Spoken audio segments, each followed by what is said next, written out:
Remember, in the course of discussing movies, the host will spoil plots. You've been warned.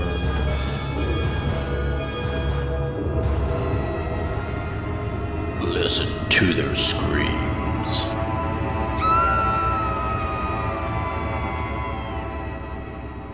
Greetings and welcome to Listen to Their Screams, a horror podcast that feels like you're chatting with friends.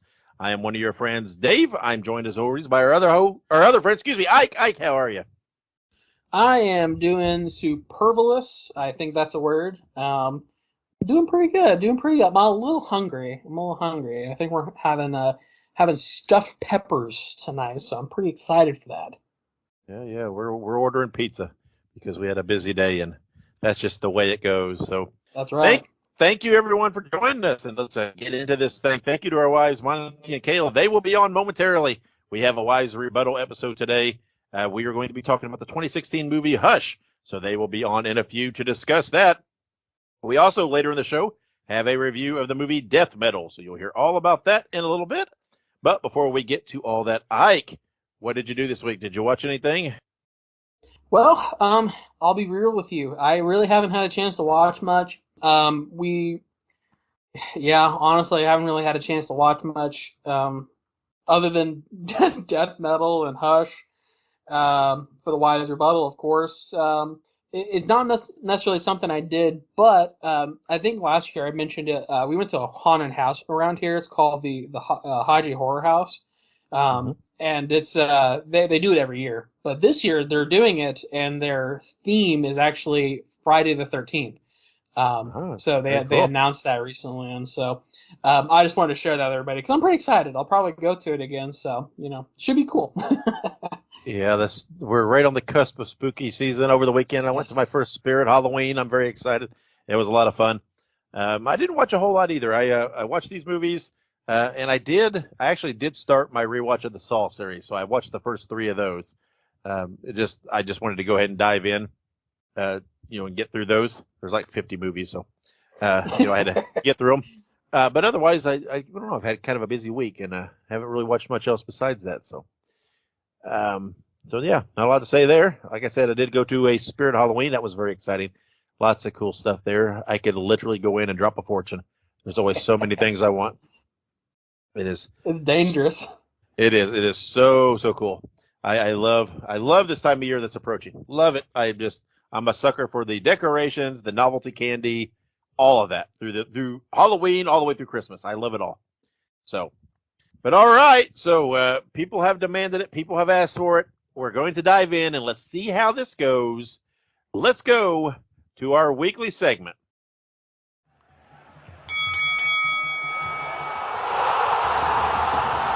Wives Rebuttal.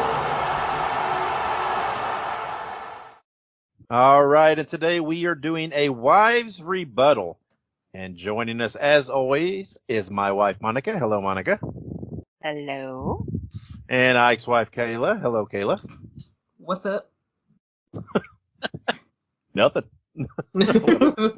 What's up with you? And a Wives Rebuttal is where these two come on, and they let's call a spade a spade. They argue with us that we're wrong. They try to convince us that we're wrong, which is just not going to happen. But I guess more importantly, they're trying to convince you, the listeners, that we're wrong. And today's movie of debate is Hush. And a little background on the movie. It was released April 8th, 2016, directed by Mike Flanagan, written by Mike Flanagan and Katie Segal. It grossed $13,583,690 on a $1 million budget. While that makes a lot of money, that was not enough to break it into the top 200 movies of the year. But so there's a little background on the movie Hush, and the stance is that Ike and I enjoyed the movie, Monica and Kayla did not. So, who wants to begin this unruly debate that's about to begin? I'm sure Monica does. I defer to Kayla today. Oh, goodness. So, I will say, I did rewatch it before we talked about it, and I didn't hate it as much as I used to. I still don't like it, but it wasn't as bad as what I remembered it to be. But for me, I just felt like it just wasn't. It's a horror suspense, and to me, it was like not suspenseful at all, and it just felt really. I don't know. I don't know how to describe it. It just didn't do it for me. I know it's supposed to be like a suspense movie, and I just felt no suspense. I was kind of bored the entire time, honestly. And there were a lot of like specific scenes that I felt just didn't make sense personally to me. So, Right. Okay, Monica, you have anything to add? Oh, gosh. Oh, yeah, I do. Okay, so I definitely agree with Kayla. Well, we hope That, so, or else the Right. foundation of this entire thing falls apart. I agree with her in kind of the aspect of it's billed as a thriller / horror, and I think that it would be more appropriate for it to be like a suspense / drama. I at no point was thrilled nor horrified by this movie.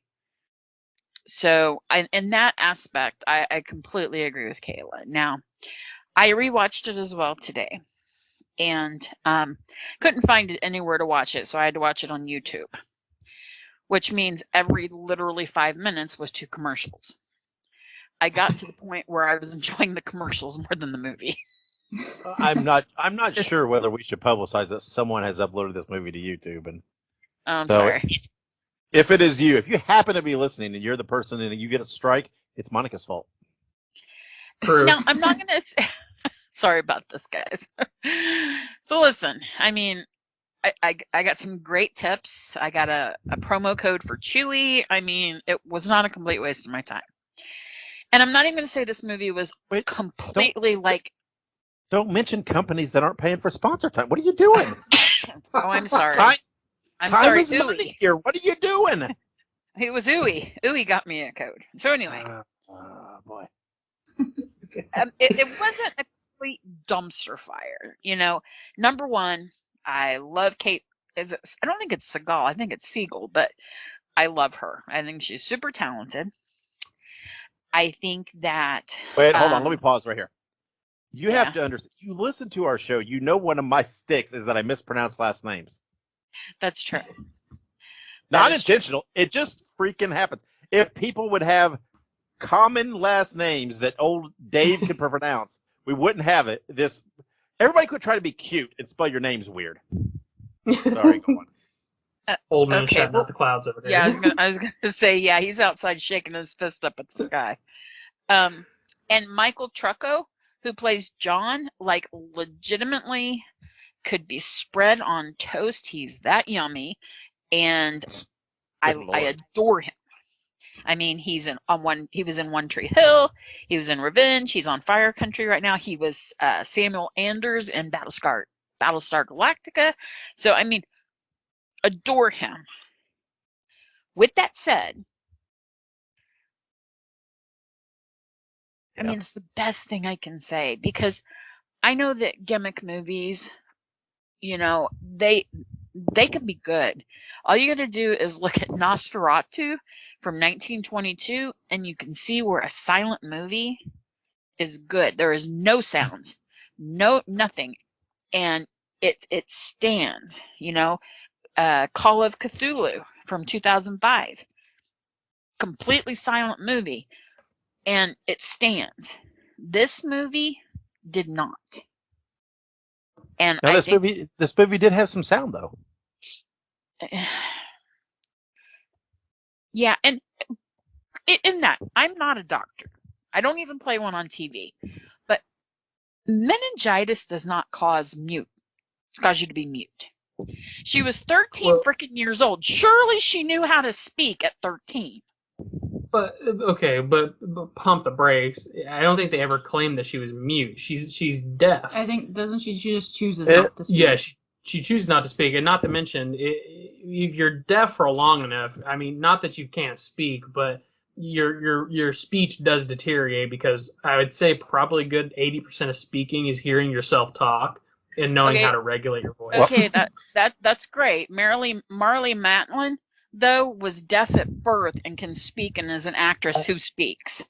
I will say this. I don't know what the movie itself lays out there for this. I will say in the description of the movie on IMDb, it does define her as a deaf and mute writer. So I don't know if that comes from the production company or not. I don't know, but that is Well, what it on says on IMDb. the back of the book cover, when it flashes to it, because I thought the same thing. I'm like, maybe she's just select mutism, but no, it's billed as her being mute, which is not select.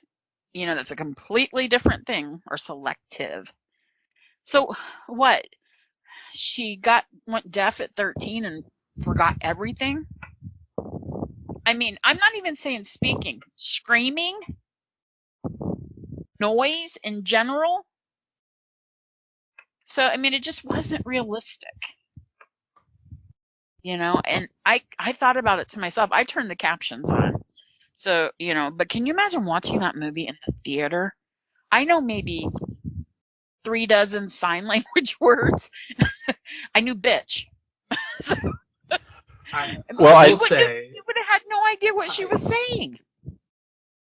I was gonna say, I will say that in theaters and on Netflix, there is automatic, because this movie used to be on Netflix once upon a time. Oh. It has subtitles. But the method in which we viewed this was not its original That's method. the way you do it. Right there. It was not the intended method. So when you watch it in theaters or on like an actual streaming service, yeah. So just keep that in mind. The hypothetical way in which we viewed this movie. I got Yes. Well, and I love home invasion movies. I mean, Bruce Willis has made like 75 of them just since the pandemic, and I have watched every one. But it just, you don't get any emotional investment really in her, because you have her interact with one character, then you have her interact over the computer with one character, and you have her kind of interact over text with one character. So you're not getting any emotional investment. You don't know why he's killing all these people. And sometimes there not being a reason works. Strangers. Dave says it all the time. One of the scariest lines from a horror movie.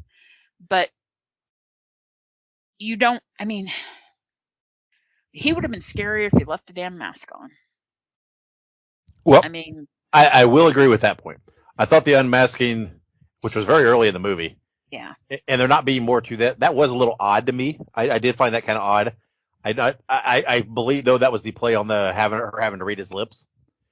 I'm guessing is why they unmasked him. I don't know. I think there could have been a workaround with a little bit of a different mask or something, maybe like a half mask or something. I don't know.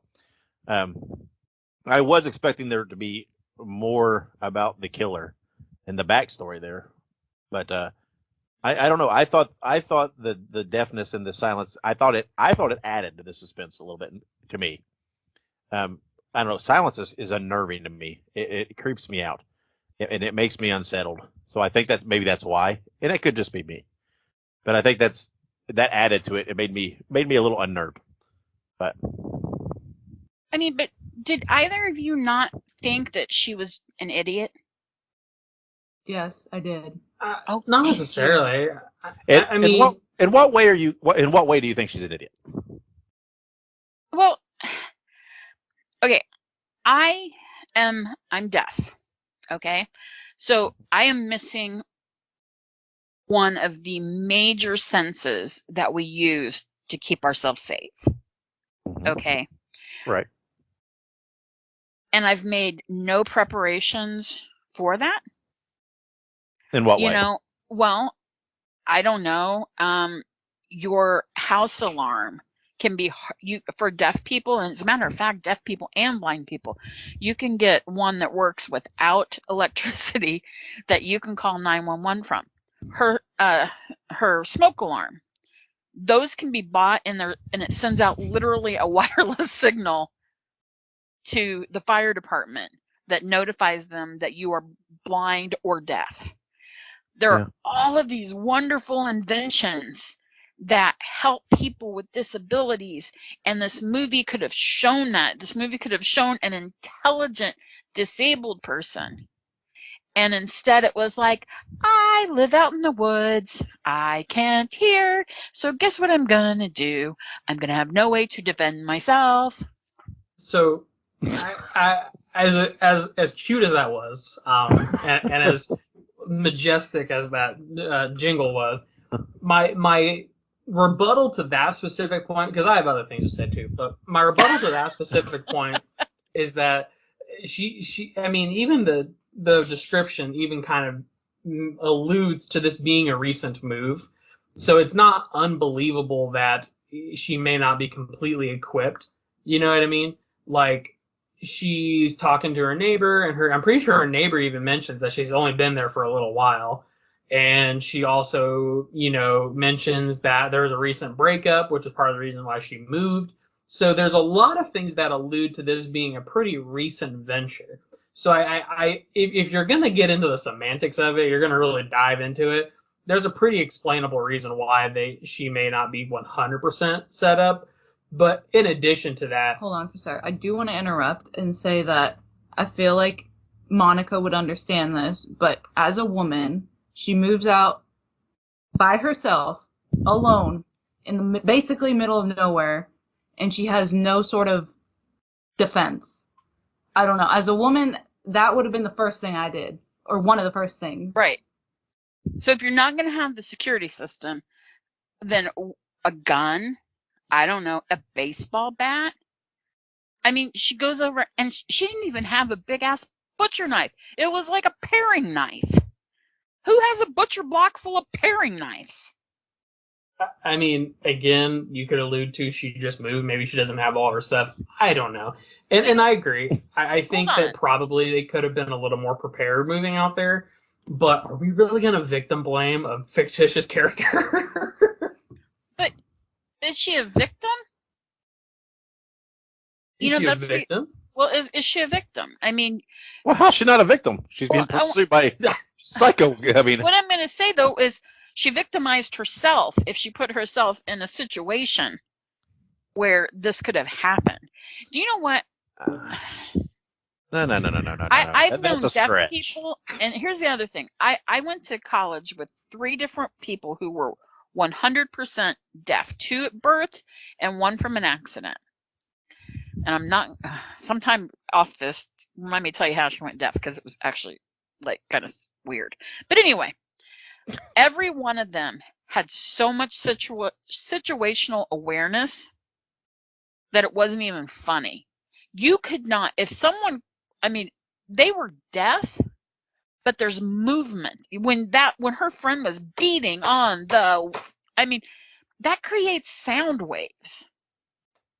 And when I was sitting behind Laura, I was 2 people back, and if I reached up and pounded on the guy in front of me's desk, she could feel the sound wave and would turn around and look. So, I mean, it just wasn't realistic. I agree with that point, because she was literally, let's even throw out the whole feel the sound thing. How did she not see it in her peripheral? Like, it was right there. Yeah. And I feel like, I mean, obviously, I know that they're not like superheroes, but when you lose one sense, your other ones do become a bit heightened, like you said. Right. So that part specifically, yeah, I definitely agree with that. I think that there are 2 issues with that. I guess first and foremost, okay, so let me approach it from the logical perspective, and then also approach it from the movie lover perspective. The logical perspective is that your anecdotal evidence of your personal experiences with deaf people is not necessarily all encompassing of all deaf people. Different deaf people have different strengths and weaknesses. Maybe this person's weakness is peripheral vision. I don't know. But even beyond that, you do have to suspend some belief when you watch any horror movie. Like, for instance, it's not a horror movie.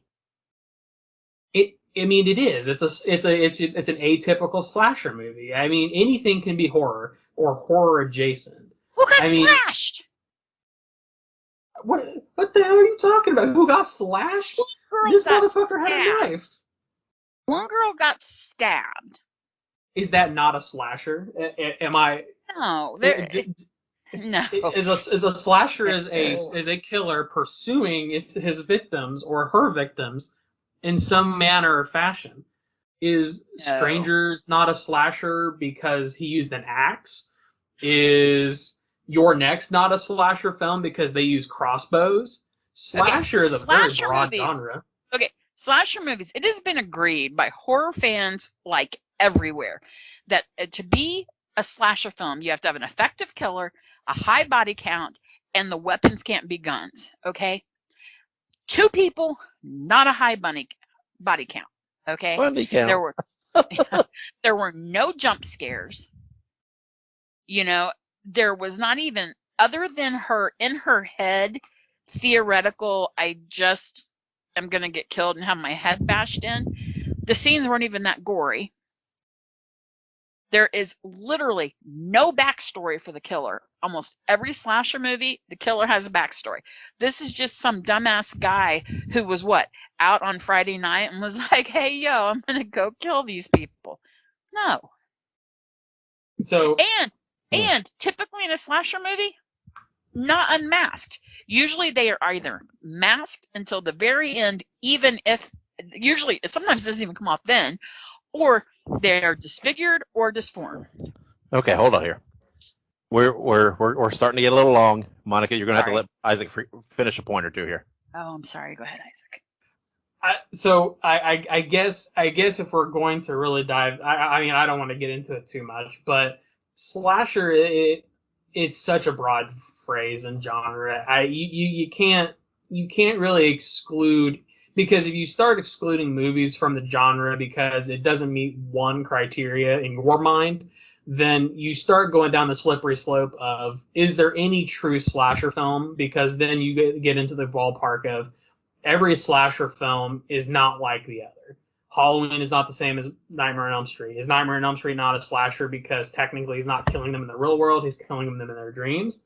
Is Friday the 13th not a slasher movie because technically in the first Friday the 13th movie there's no backstory on the killer?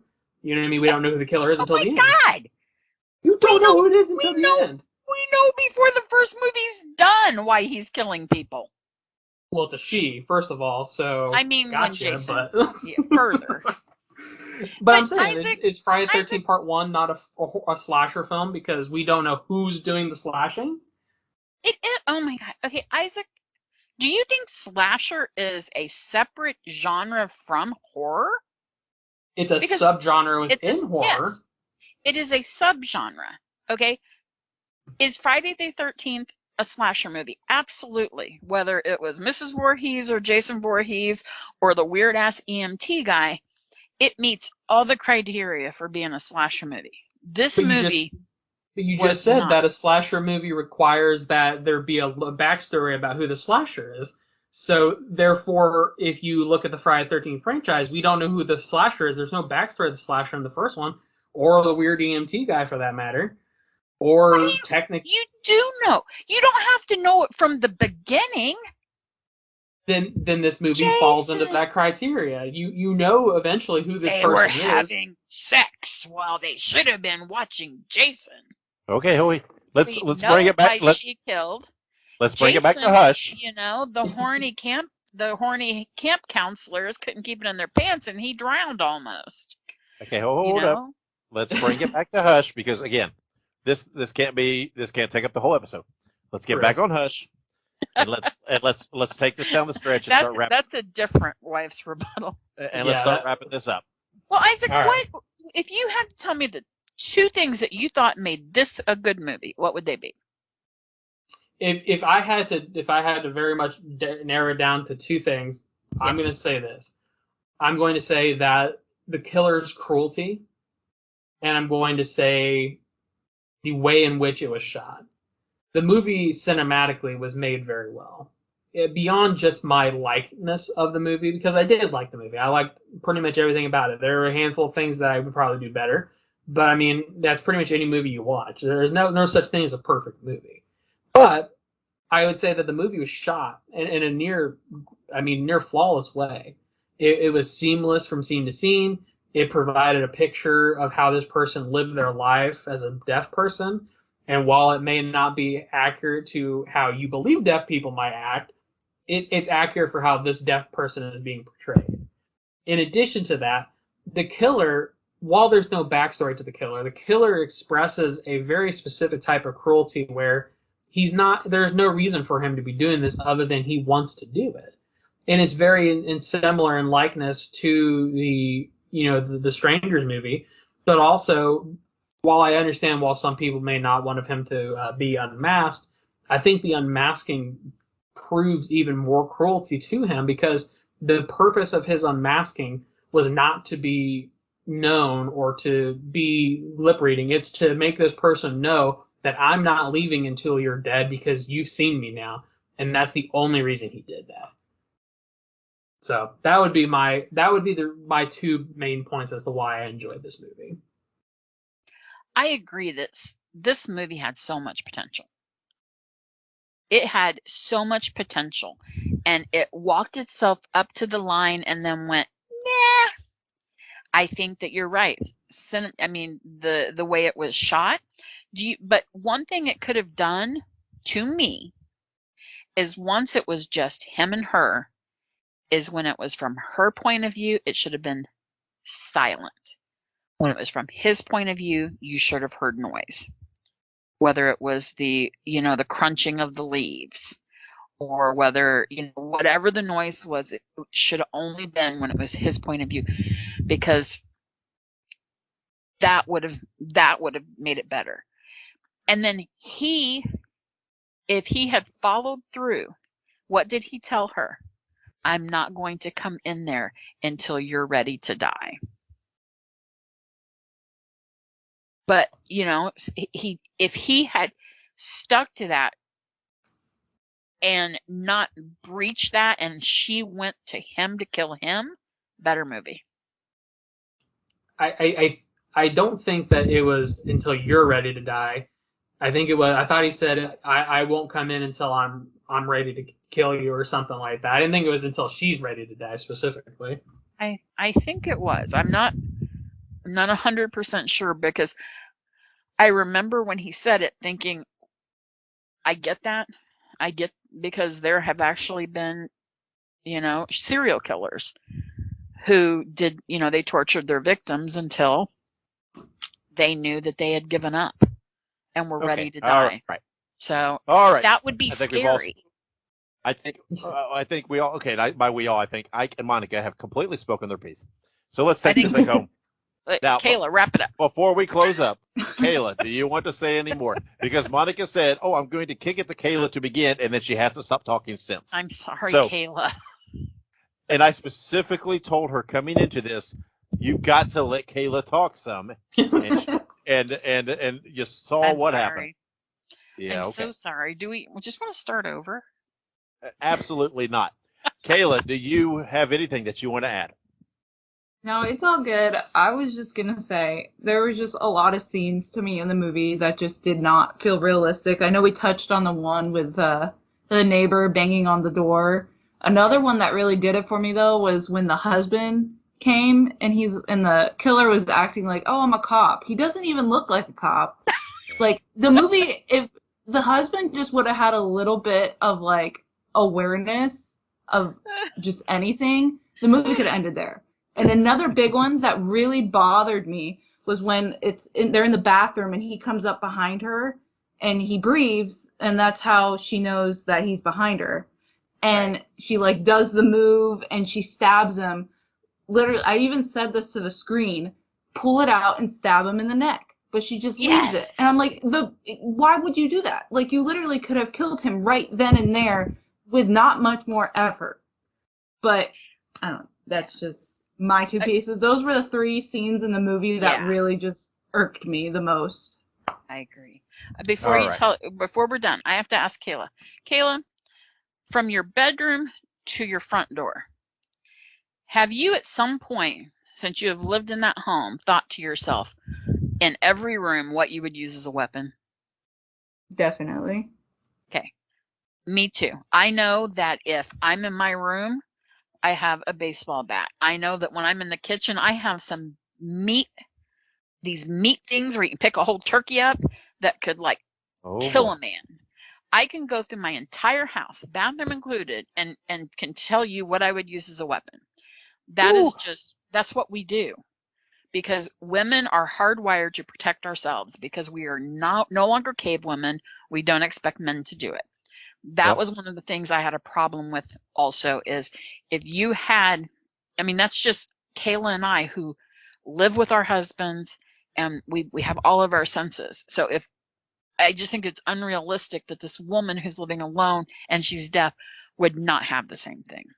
And also one more thing that I just want to add in that just irked me just a little bit, but it bothered me that they didn't get an actual deaf actress. I just felt like there are a lot of deaf actresses out there that could have. I know it was his wife, the Mike Flanagan's wife. I know they're married. I get that, but it just kind of bothered me a little bit just because of representation and all. There's plenty of deaf actresses they could have got for that, but that's just a small thing. But I just wanted to add that. She did a great job, but I agree. She did. Wow. All right. So Ike, there's a chance in the future, depending on how life circumstances go, that this episode of our podcast might actually be entered into police evidence. I don't know how many people can say that, but we may have that feather in our cap in the future. I can assure you I might be sleeping with one eye open from now on because apparently Monica has mapped out all the potential weapons in our home. Not to use against you, to protect you. Well, of course, that's what you're going to tell me right now. Yeah. But I'm going to probably hide those meat forks that you were talking about, just so you know. I won't see them again until Thanksgiving. All right, so let's wrap this up. So, Monica, out of 5 screams, what would you give Hush? I know it's going to be shocking, but I would give it 3 because, like I said, What? there was a lot of potential there.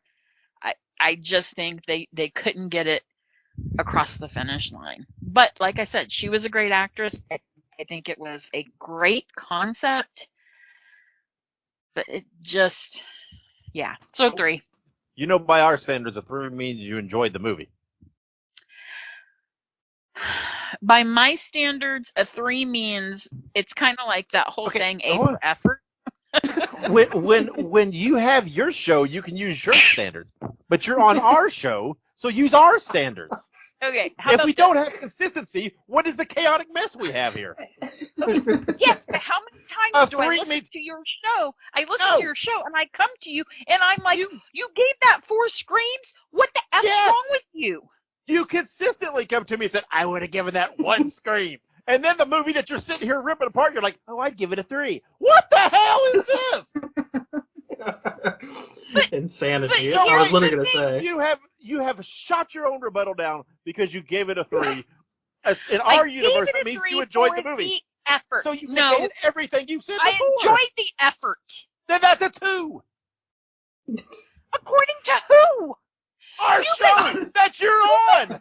You guys watched a movie that was shot from ankle high view, and you couldn't understand what was happening, and supposedly it was kids that had just somehow not got upset when doors and windows disappeared from their home, and you guys are like, oh, I'm gonna give that 3 screams. And look, we're not going to disparage Skidmarink. I couldn't remember. And for the record, the baseball bat you mentioned earlier is mine. Don't make me get it.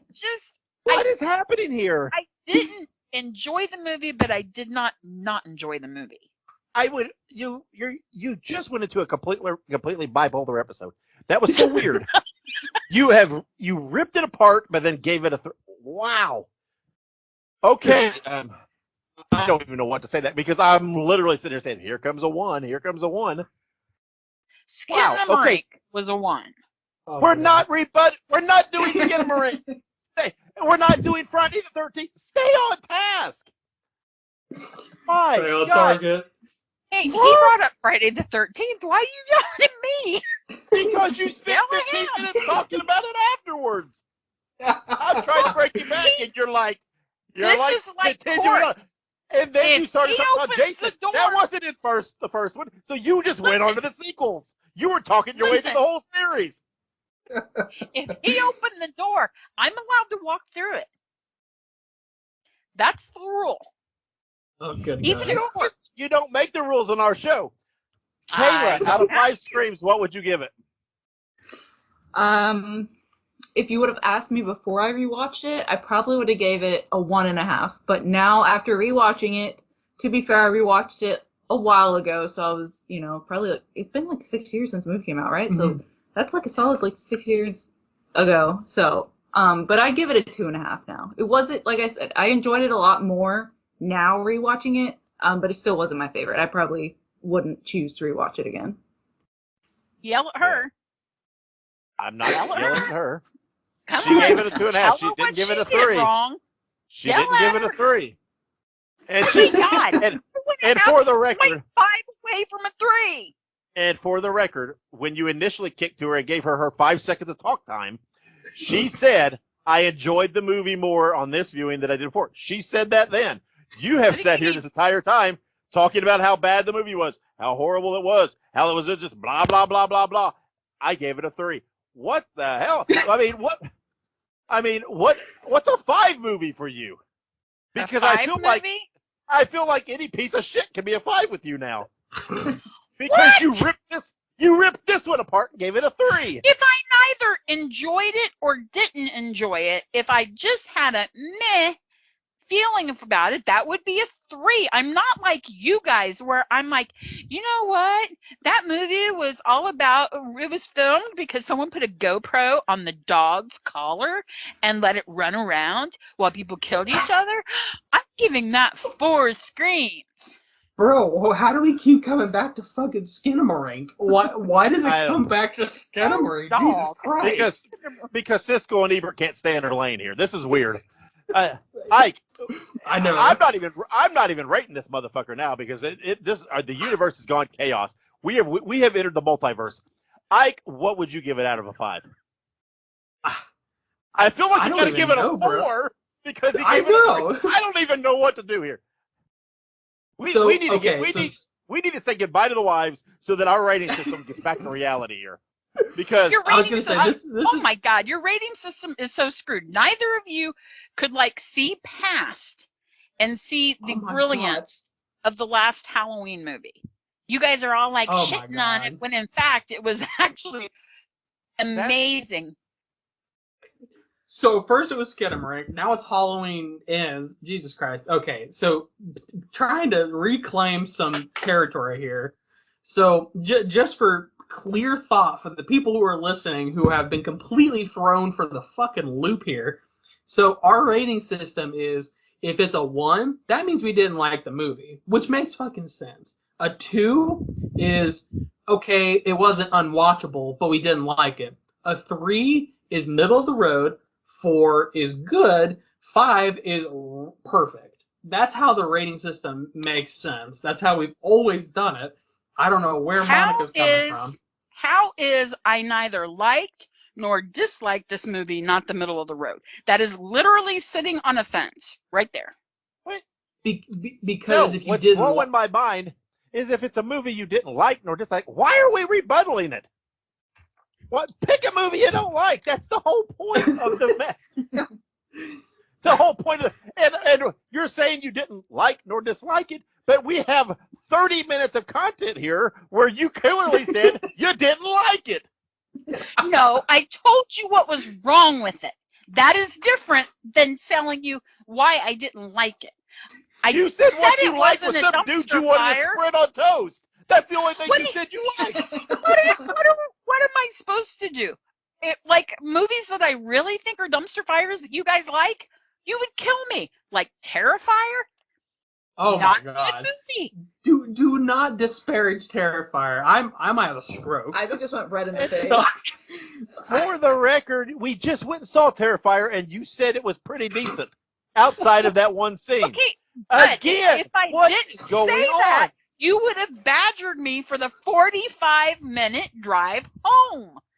Sometimes we just say shit so that we don't have to be told we're wrong. Just so the world knows, for a little context, this is from a woman who in her life about 5 gazillion times has watched the pieces of shit known as Coyote Ugly. And her favorite movie is fucking Speed. Speed. She has this is the context to this exercise that we need to establish here.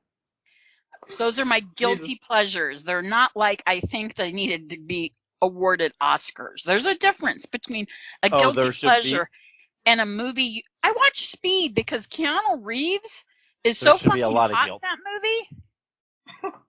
Look, I'm just gonna use a phrase here. It's a literary term, and I think it probably explains the situation. It's called an unreliable narrator. And I don't think you should talk to Dave like that. I mean, you guys share a show. Oh, all right, we need to wrap this because this has gone ungodly long, and I do not even know what to say now. This has gone. This is weird. You know what, Kayla? We should have a podcast. This is my life. We should review we the need same to do movies this. they review, so that people can get accurate and not fanboy ratings. What are we supposed to hate every movie that we watch? Is that the idea that I just hate everything that I watch? That is not it. Just you have to identify and be like, this is a guilty pleasure. This movie was so bad, it was good. You know, there are things that you can do. So just so we're all clear, just for clarity, that everything you're saying is an opinion. It is not. There is no statistical facts based on any of it. I didn't say it wasn't an opinion. Oh my gosh! You know what? Let Do you me know ask how you many this. mushrooms in North Carolina can kill you? I think there's there are 7 types of mushrooms in North Carolina that if you eat are toxic. Pizza Hut's about to deliver our pizza with mushrooms on it for you. Hedge your bets, man. Hedge your bets. There you go, Dave, mentioning someone who has not paid for sponsorship on our podcast. Okay, I'm sorry. It was the Pizza Pup is going to be delivering. Oh my god. I hope they got. That's all I'm gonna say. You know, last time I said this in jest, but this may very well be the last wise rebuttal. We have been married 20 years, and if we're going to get to 21, I don't know how many more of these we can do.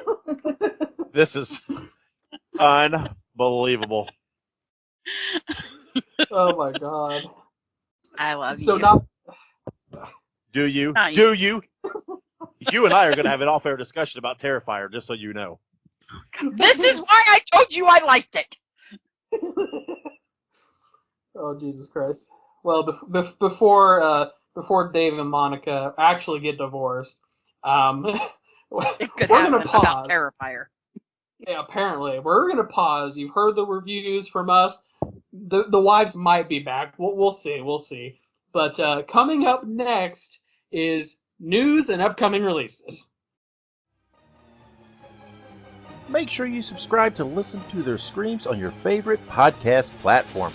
Also, make sure you look us up on social media. We're on Facebook, Twitter, Instagram, Letterboxd, TikTok, and Slasher.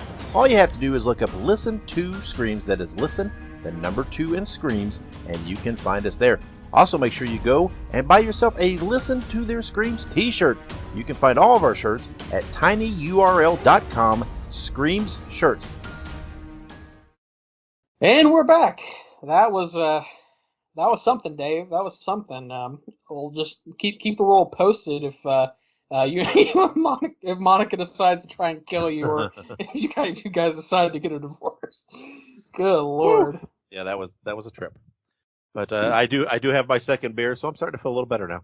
So that's fair.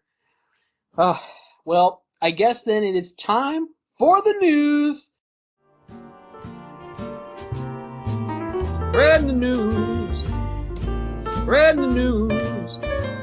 Spread the news. But all right, so we got some cool news for you guys. We actually have a lot of movie anniversaries, so we're going to try and roll through these lickety split because that wives rebuttal took a long time. So starting up the news here, we have a new book coming out titled Sleepaway Camp: Making the Movie and Reigniting the Campfire. It's scheduled to be released on October 24th, and it will celebrate the 30th anniversary of the movie's release by looking at the making of the movie, and pre-orders are now available on Amazon.com. This looks pretty cool. Obviously, I'm a huge fan of Sleepaway Camp, and I'd like to read a book about it. I think that'd be really cool. You know, we get a lot of books through because we have a couple of like press type things that we do, so we get some books. So maybe we'll get this one. I hope so. I love Sleepaway Camp. So, and I love books. So this is right up my alley. Hell yeah! And then and not so surprising news: The Exorcist Believer has been rated R for some violent content, disturbing images, and sexual references, and it is scheduled to hit theaters on the 13th of October this year.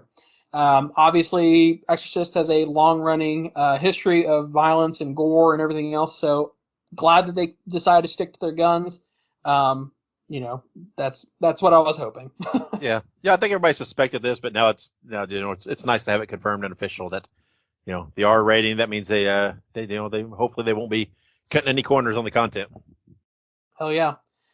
And then A24 has officially ordered a sequel to Talk to Me. Danny and Michael Philippou will return to direct. This is obviously good news. Dave and Ike talked about this on the last podcast when we reviewed Talk to Me. And in addition to that, in between podcasts, we talked about it a little bit too, and we expressed wanting there to be a sequel.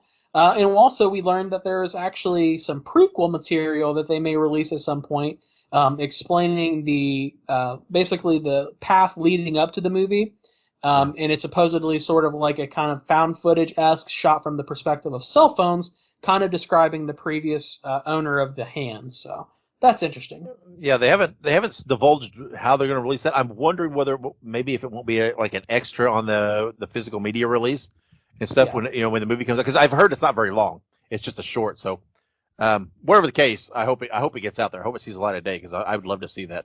But we talked about how this could be this movie could spawn all kinds of stuff, and it was successful enough. Yeah. They've already greenlit the sequel, and I'm excited. Yeah, me too. Absolutely, I'm super pumped. All right, and then we have unfortunately some bad news for some folks out there who maybe haven't heard. William Friedkin passed away on August 7th at the age of 87. He's known most for directing The Exorcist and The French Connection. It seems kind of timely with The Exorcist Believer coming out. That this kind of be popping up, unfortunately. So it's obviously our thoughts with his family and his people around him, of course. But absolutely fantastic director. Directed one of the best horror movies of the 70s. It's very sad, of course. Yeah, it is. I mean, The Exorcist. I've never seen The French Connection, but it was a hugely successful movie. It won Best Picture and all kinds of other things at the Academy Awards. But it's not my kind of movie, so I've never really watched it. But I've seen The Exorcist many times, and unbelievable. What a visionary for these two movies, for the success. And The Exorcist was just amazing for its time, and it's still good to this day when you watch it. So absolutely. And then we have a couple of upcoming birthdays. On August 11, 1947, we have Stuart Gordon, who directed Reanimator and From Beyond. I'm sure Dave is a fan of his. I believe you like the Reanimator movie. I do. I like From Beyond too, but yeah, Reanimator is one of my favorites. Absolutely. And of course, a legend, August 13th, 1899, Alfred Hitchcock, director of Psycho, Birds, Vertigo, and many, many more. Eraserhead. Fantastic director. Hitchcock is a revolutionary in this field, if you will. Yeah. And actually, I'm sorry, not Eraserhead. I'm stupid. That was David Fincher, I believe. Yeah. Don't mind me, guys. But yes, Alfred Hitchcock, obviously, he'll be remembered for eons, I would imagine. Yeah, so many things that he developed shots and approaches that are they're still emulated today. He's just groundbreaking. Groundbreaking indeed. And then upcoming movie anniversaries, August 11th, 1989, Nightmare on Elm Street 5, The Dream Child. Not a bad movie. We actually rated the Nightmare on Elm Street movies, so you should check that out. I know Dave, doesn't hate this film. No, it's not too bad. but not one of my favorites, but not one of the worst. So True. And then August 12th, 1983, we have Cujo, the original monster dog movie. Gotta love it. Stephen King is always great. great movie. Dee Wallace is so good in it. Absolutely. And August 13th, 1982, Friday the 13th, Part 3, 3D. Not my favorite Friday the 13th, but a strong contender and the first movie to depict Jason with his iconic hockey mask. Yeah, it's fun. It's a fun movie. It's great. And this is, like I said, I think we talked about this at some point in time with one of our top threes. For whatever reason, this is my default look for Jason. I love this look. You know, the green shirt. From Part 3, it's always what I envision when I picture Jason. Gotcha. See, I'm a little different. I always envision him from Part 4, where he's got like that's the one with Corey Feldman. So that's kind of like my de facto. And like you said, we talked about that in our series review. So if you guys want to hear more about that, check out that episode too. And speaking of not so great ones, but still great ones, because I love this one. August 13th, 1993, Jason Goes to Hell, The Final Friday. Oh man, it's not the best, but I love it. It's such a cheesy Friday the 13th movie, but I love it. Yeah, I mean it's all right. Again, not one of my favorites, but it is not Jason X, so No, it's got that going. True. August 14th, 1987, we have The Monster Squad. I don't think I've ever personally seen The Monster Squad. But you have to watch this movie. It is so good. This is a movie to watch around Halloween. It's so fun. You have to watch it. That is your mission. You have to watch it before Halloween.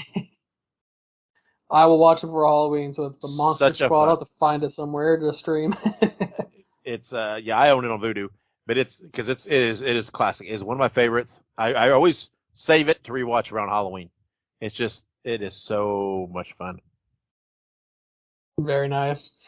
And then so I'll have to watch that, of course. I think this is also one that you've told me to watch, but August 15th, 1986, The Fly.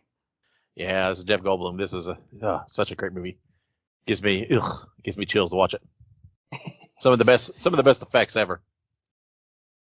Yeah, I remember we talked about it. I don't remember when or why, but I remember we talked about it on an episode before, and you had told me to watch it, so I need to add that to my list of movies.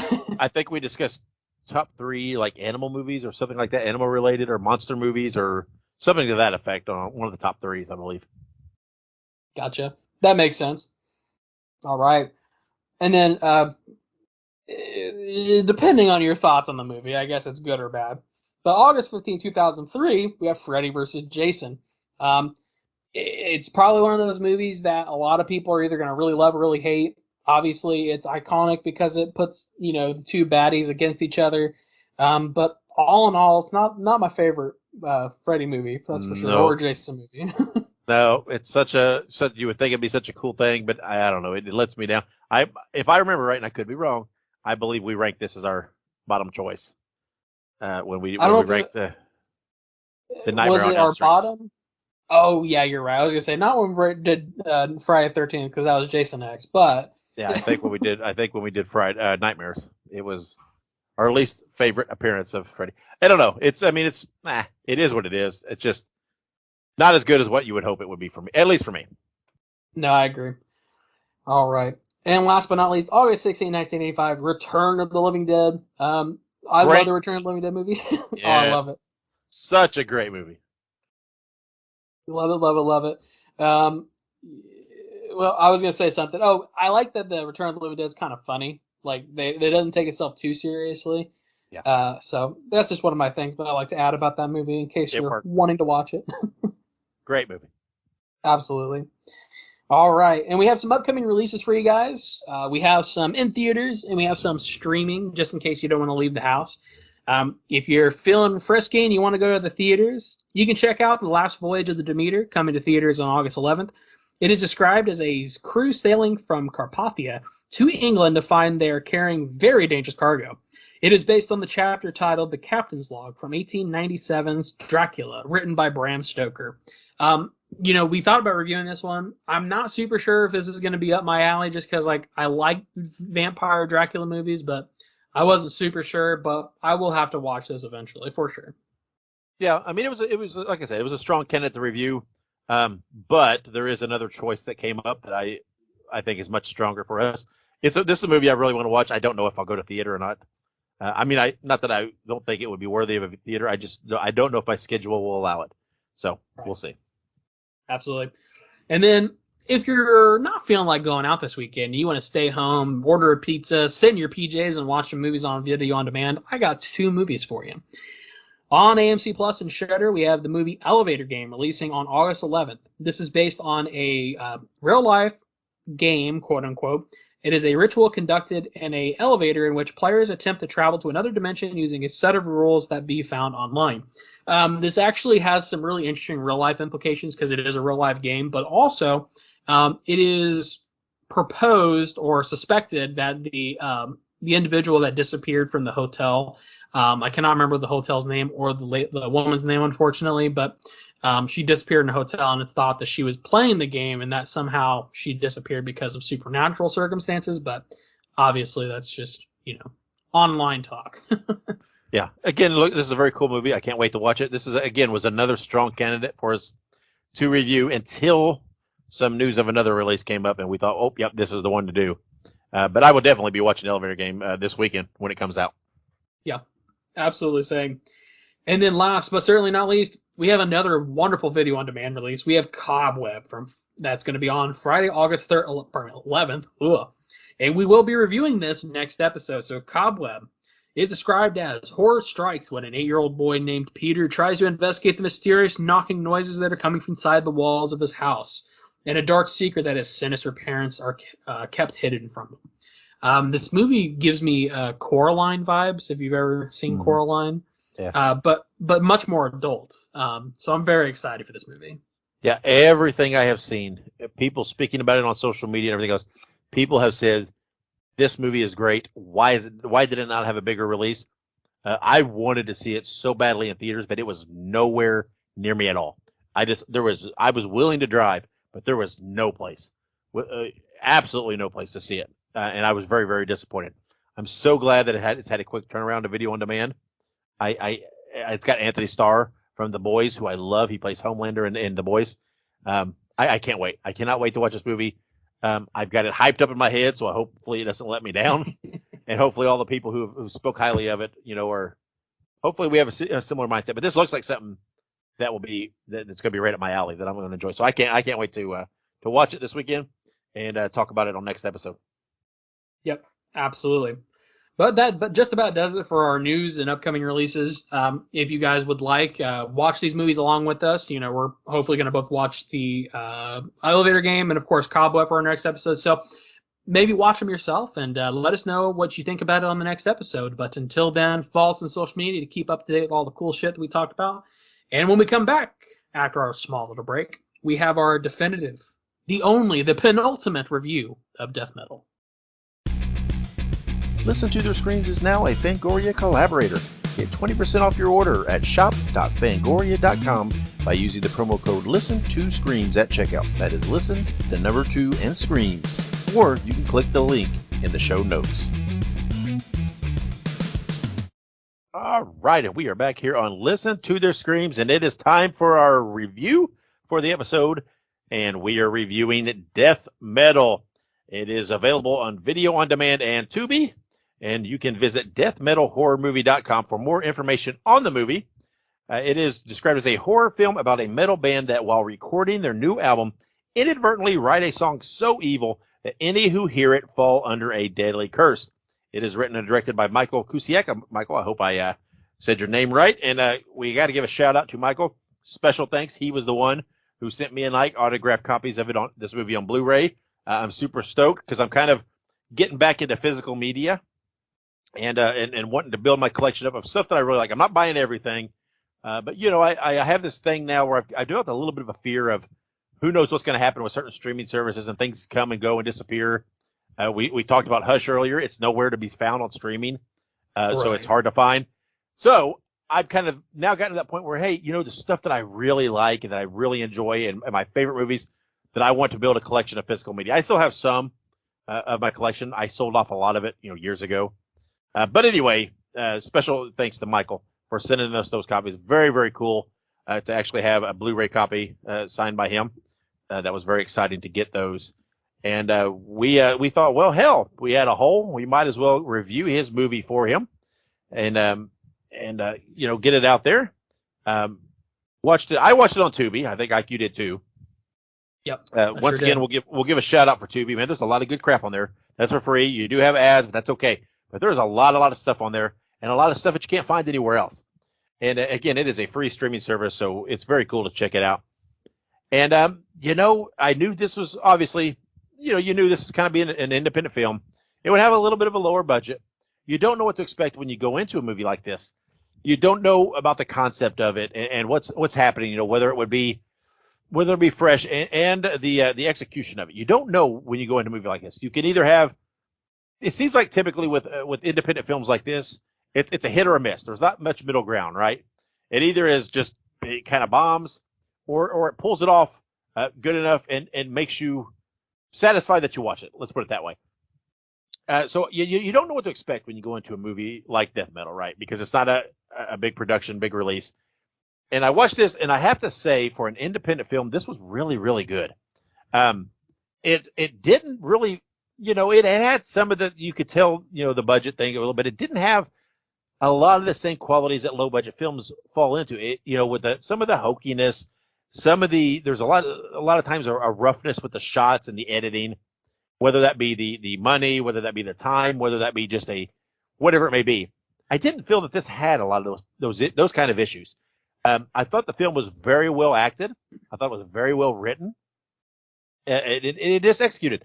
Now, the concept and the ideal of this ancient or old song that was written by a woman, kind of the Robert Johnson tale of making a pact with the devil to create this song, and then they have implemented pieces of this song into their demos for their upcoming album. When people hear these things, they're cursed.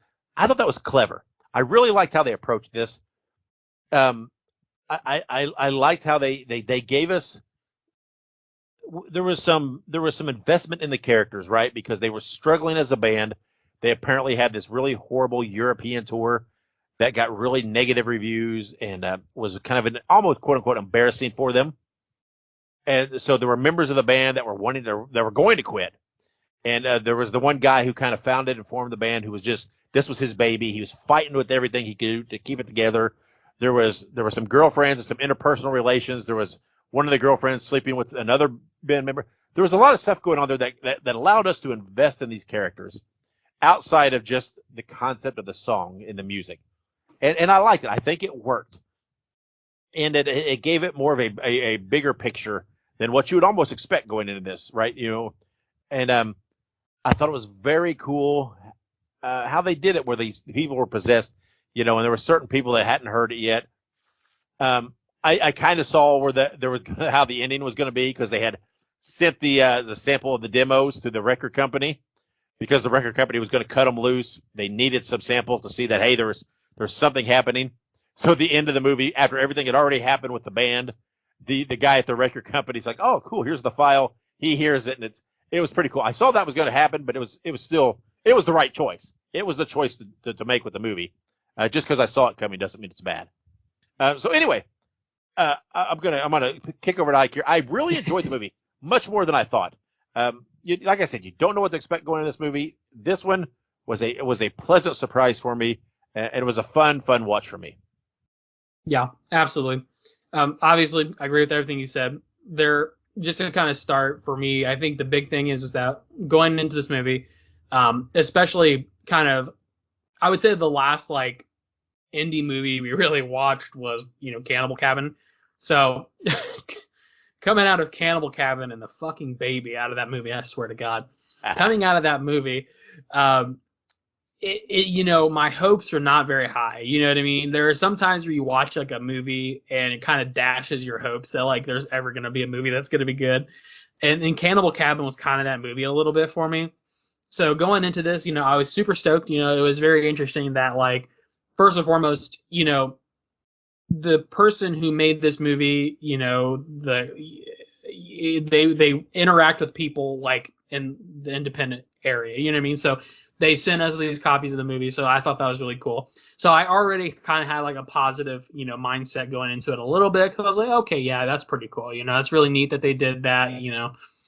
And then going into the movie, it didn't feel like the people who were acting the movie like had never acted before, which sometimes in these low budget movies, there's nothing wrong with that sometimes, but sometimes the acting is very subpar, and it's very clear that it is.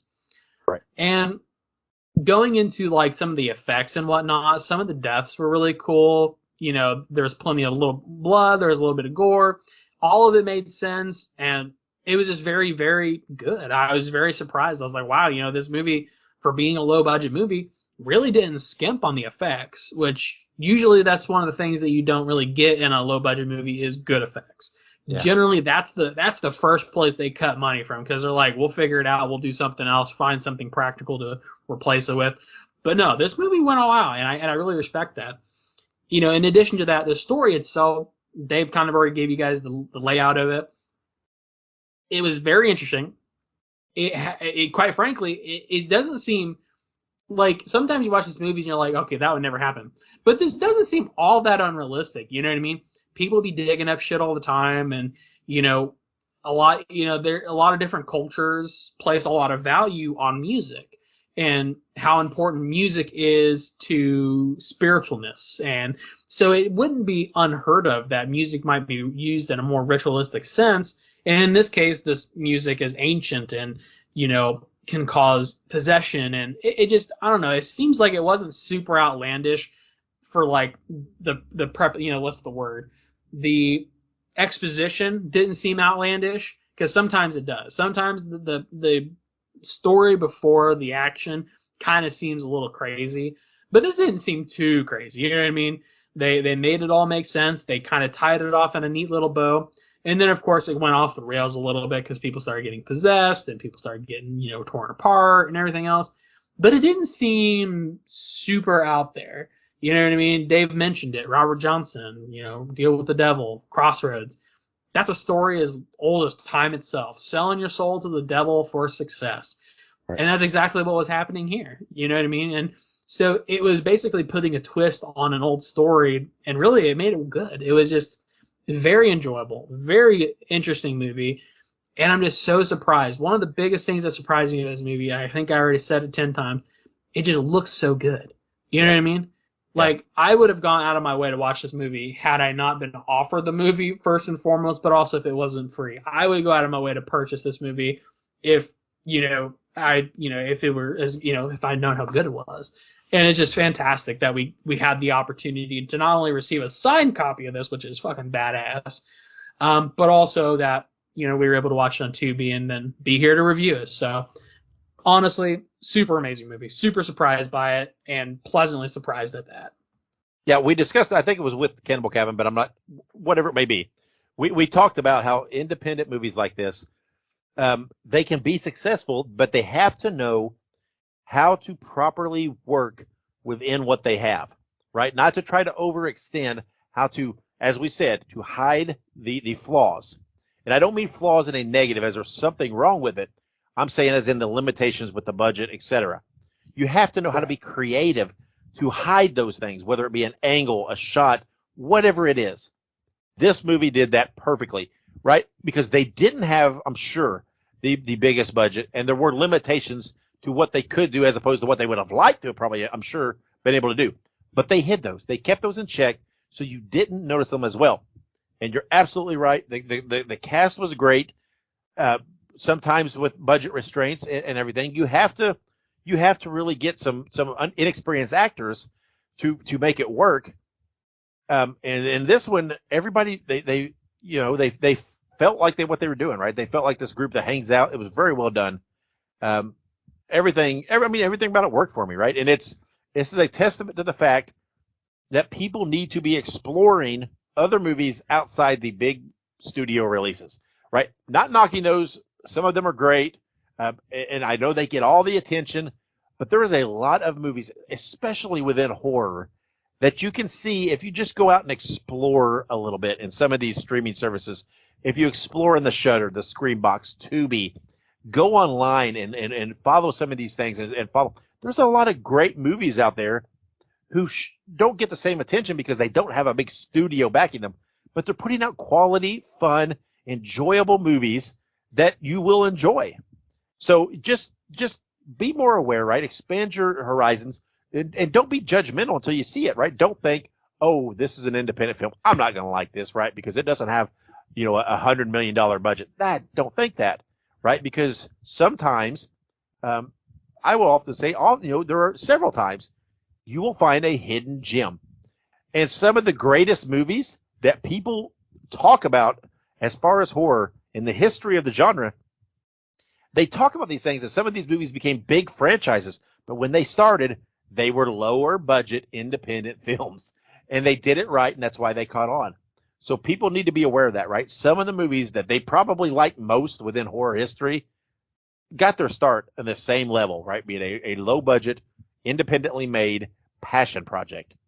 And like we've said this before, there's something to be said about someone doing something that they're passionate about, having a passion project, because that shows, and that alone will help cover up some flaws and some shortcomings that could potentially be there, is just having that passion and love and investment in the project. That can make up for a lot of things. So, again, I highly recommend that people watch Death Metal. Again, it's free. It's on Tubi. Tubi's a free app. Go watch this. There's absolutely zero reason for everybody to not watch this movie, right? It's just an hour and a half, give or take. It's a fun movie. Go download the Tubi app if you haven't already and watch the movie. There's no reason not to. You are literally only investing a little bit of your time. There's no financial investment to be able to watch this movie. So support this, right? Because this is it's a fun movie. It's an enjoyable movie. And I dare say we've watched some big studio movies and some big releases. There's a few that this movie's better than. I enjoyed this more than some of those. So go check it out. But let's get to it. Let's rate this thing. Ike, out of 5 screams, what are you giving Death Metal? Absolutely. As metal as it is and as hardcore as it is, I'm going to give this a solid 3.5 out of 5. And just for clear reference here, we're not using whatever skewed metric that Monica was using earlier. That's right. We're using our actual rating system. So 3 is a movie that you enjoyed, that you'd watch it again, and a 4 is a movie that you would, you really love and everything else. And as much as I did love this movie, and as much as I really enjoyed this movie, I'm going to give it a 3.5 out of 5. I would rewatch this movie. I would, go out of my way to pay for this movie if I, wanted to. So for sure, this movie, 3.5 out of 5. Yeah, I agree. 3. That's what I would give it to. Is a 3.5 out of 5. Because to me, a 3 is an enjoyable movie, but it's, it's not necessarily breaking any ground. I feel like this movie's got kind of a fresh take, right? I like the concept of kind of a cursed song. I think that's kind of I'm not saying that maybe it hasn't been done before, and I know there are folk tales and whatever, but it's kind of you don't see it all the time, right? A kind of a possession-like movie coming from this angle. I think it's a little bit of a different aspect and a different approach, and I like that. So I think it's got some freshness. The execution is well done. It just hats off all the way around. Highly enjoyable movie. 3.5 stars from us here at Listen to Their Screams. Again, free on Tubi. Go watch this movie. I implore you, support them. You won't be disappointed. And and if you are disappointed, it's only an hour and a half long. What's the big deal?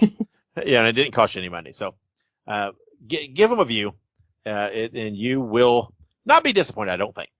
Like we said earlier, next episode we are reviewing Cobweb, which comes out Friday, August 11th on video on demand. I know this is, like I said, it's got a lot of buzz, a lot of people talking. I hope a lot of you will go out and purchase this movie video on demand and watch it as well, so that when we do our review, you can follow along. I've heard nothing but good things. I'm very hopeful for this. I'm very excited to review it. But that's what we're doing on the next episode, is the movie Cobweb. Thanks to Monica and Kayla for coming on, bantering with us, having a little fun, discussing the movie. Guys, it's all in good fun, right? It's just no one's. We joked, we laughed. No one's getting divorced, whatever else. None of that. We're just that's our lively conversations that we break into a lot of times when all of us get talking and get together and whatever else. That's what we do, right? It's how we make ourselves laugh. And you just got a peek behind the curtain there on it. It's It's there's a, like I said, even if nobody was listening, we still kind of sprinkle some of that entertainment value on these things. That's just who we are. So Ike, before we close out and get out of here, anything that you want to add? Yeah, I think the big thing I want to add, and Dave already said it, literally Tubi, it's free. This movie is free. You could literally go out right now on your phone, on your tablet, on your laptop, your desktop computer, your TV, your smart TV. You could literally download Tubi for free, spend probably less than 90 minutes, because I think the credits or make it less than 90 minutes if you don't watch the credits. So you spend less than 90 minutes, you watch it, you support an independent filmmaker, and you watch a really good movie. And even if you hated it, guess what? You might just be a little more cultured than your friend. Yeah, but I don't think anybody would hate it, right? Even if it's not their thing, I don't think there's anything to hate here. I think it's fun enough. So make sure you subscribe to us on whatever podcast platform you listen to us. Give us a rating and reviewing. Help us in those algorithms. When we make our posts, please share those, right? Whether it be an episode, whether it be a birthday, an anniversary, just share those, right? Because you may have friends that may be interested in what we're doing, and they won't know anything about us unless you help spread the word. So if you enjoy what we do, please support us. Give us a share on all of our social media outlets. And we're on them all, so make sure you follow us there. You can find us on any of them. And on all of them, we are at Listen to Screams. Listen, the number 2, and Screams. You can find us there. Chances are, if you have the social media app, chances are better than not we are there. So look for us. So again, until next episode, when we are going to be reviewing Cobweb, I'm Dave, that's Ike. Wherever you go, whatever you do, be good, be safe, and have many pleasant nightmares.